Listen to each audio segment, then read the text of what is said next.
Gusto kong marinig sa inyo. Excited na ba mo maging president si VP Sara Duterte? Ako pod, excited na. Kabalo ko, tanan mo, taga Mindanao. Ako, taga Luzon.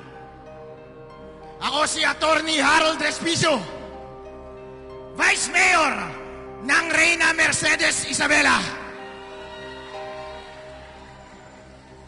Totoo yung sabi nila, may solid north. Pero, tulad ng mga taga Mindanao, ang solid north, gihigugma si VP Sara Duterte!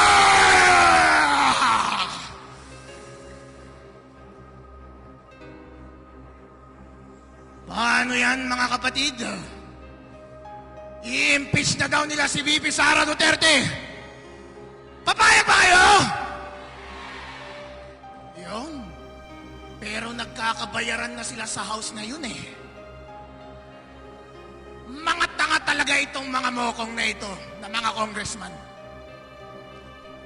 Alam naman nila na kapag natuloy yung impeachment trial, at bago magtapos yung impeachment trial, by legal strategy, pwedeng mag-resign si VP Sara Duterte.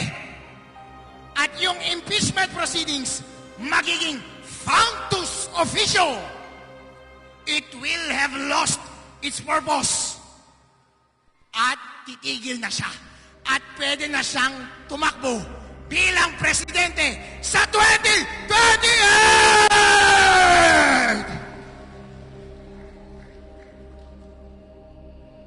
Kaya ang tanging dahilan lamang kung boboto itong mga congressman na ito sa Monday para ipasa yung articles of impeachment para sa Senate ay dahil nabigyan sila ng pera.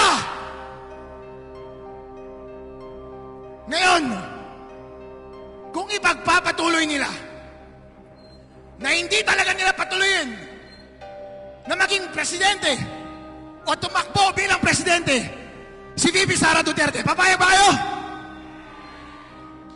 Papayag ba kayo na mamuno sa atin ay yung mga kurap na mga nasa Kongreso? So anong gagawin ninyo? Demokrasya na natin ang nakataya. Ang essence ng demokrasya natin ay taong bayan ang mamimili ng mamumuno sa kanya. Pero, kapag pinigilan tayo ng iilan lamang na miyembro ng House at Senate at puro kurap pa, papayag ba kayo? Ano ang solusyon? Willing ba kayong ibuwis ang inyong buhay para kay VP Sara Duterte? Dahil ako, willing akong ibiwis ang aking buhay. Gusto ko ang marinig ang sagot sa inyo. Handa ba kayo sa isang revolusyon? Handa ba kayong ibuwis ang inyong buhay para kay VP Sara Duterte? Kaya mga kasama, tatandaan ko kayo dito sa Mindanao. Bukas, nasa Visayas kami. At sa susunod, nasa Luzon kami. Ang buong Pilipinas, handang magrevolusyon, handang ibuwis ang buhay kapag nanakawin nila ang ating demokrasya at hindi patatakbuhin bilang presidente si VP Sara Duterte. Kaya nasa akin ba ang inyong mga salita, mga kapatid dito sa Mindanao?